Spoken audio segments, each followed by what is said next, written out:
Hey everybody, it's George from DinosaurGeorge.com. Let's jump into it. Andrew from Ontario, Canada says, hey George, it's Christmas over here, and if it's Christmas season, Merry Christmas over there. Well, Merry Christmas to you too, and everybody, whatever it is that you celebrate, Hanukkah, Christmas, or anything else, certainly from me to all of you, happy holidays to you, and Merry Christmas to you, Andrew, and to your family as well. Do you think Spinosaurus was a pack hunter? And if so, why would the world's largest meat-eating dinosaur be running around with its own kind? Well, I don't think they were pack hunters, and here's why. I don't believe, based on everything I've studied, I just don't believe that Spinosaurus was really much of a predator in that he's not out hunting big game. Based on his body design, I think he's much better suited for catching things like fish and even smaller dinosaurs.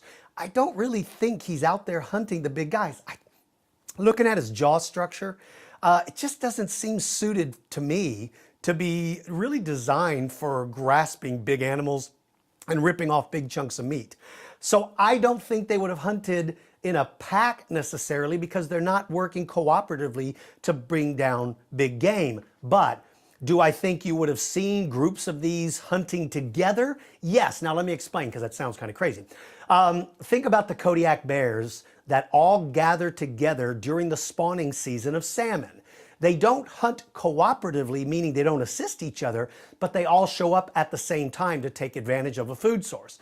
If Spinosaurus is actually a fish-eating dinosaur, which I believe he is, doesn't mean he is, but that's just what I believe, I think during spawning season of certain fish, it would not have been unusual for these dinosaurs to tolerate others of its own family because there's so much food, there's no reason to fight.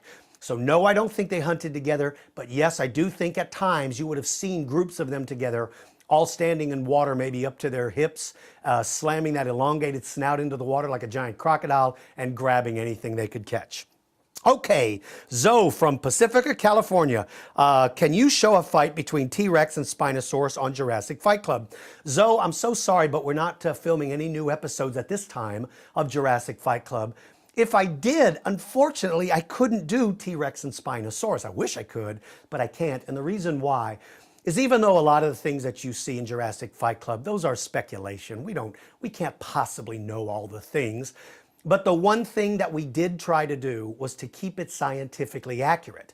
And because Spinosaurus didn't live at the same time or the same place as T-Rex, those two dinosaurs wouldn't have seen each other, and therefore I wouldn't be able to do a show about them because they never would have come in contact with each other. Okay, David from Norwood, Pennsylvania. How big could the Jurassic sea predator like Pleuradon grow? In the documentary Walking with Dinosaurs, it said it was 80 feet in length, but critics say 80 feet is inaccurate for any species of Pleuradon. Okay, David, a brilliant question, and here's the answer to it. When you have creatures like Pleuradon, where no complete skeleton has ever been found, it leaves scientists to have to estimate its size based on similar kinds of creatures. In other words, if you found half the skeleton of a whale today, you would look at its bone structure and you would compare it to other kinds of whales. And that would help you get an idea of how big this one may have been because you could compare the bone sizes. Well, with Pleuradon, unfortunately, we don't really know how big it is. And one of the things about television, and listen, I'm guilty of this as well when I did my show Jurassic Fight Club, you have a tendency to want to use the extreme sizes. And it sounds terrible, but again, it doesn't necessarily mean they're wrong. But if a paleontologist says this animal was between 40 and 80 feet long, well, in television, the first thing you hear is the word 80 feet, and you utilize 80 feet as your basis. And that's what happened with Walking with Dinosaurs. They used the biggest size. My guess is that Pleuradon probably reached a size of maybe 60 feet might be really pushing it, because that becomes pretty big for a predatory animal. If this was a whale-like creature that swam with his mouth open grabbing krill, size is of no consequence. But when you're big and you're chasing down prey, there is such thing as being too big. He couldn't turn that giant body fast enough, so he has to be, in my guess, 40, maybe 50 feet might be pushing it. Maybe 60 feet is realistic, but I do think 80 feet might be a little bit long. Okay, Raymond from San Antonio, Texas. I live in San Antonio, Texas. Can it be proven if Dilophosaurus could or could not spit venom? Raymond, great question. In Jurassic Park, you all remember the Dilophosaurus with the frill around his neck that spit that black stuff in that guy's face? There is no evidence to support that he did, none whatsoever. But there is nothing that says it couldn't be the fact. Now, venom is something that is very common in the reptile kingdom.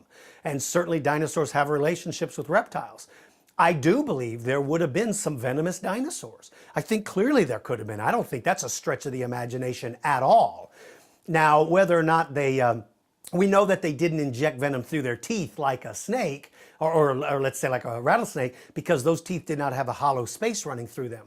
But maybe they had venom that would ooze down the side of the tooth and into the womb, much like a modern Gila monster. Gila monsters don't have hollow teeth. Gila monster's mouth has that venom, and when they bite you, the tooth opens a hole in your skin and the venom runs into it.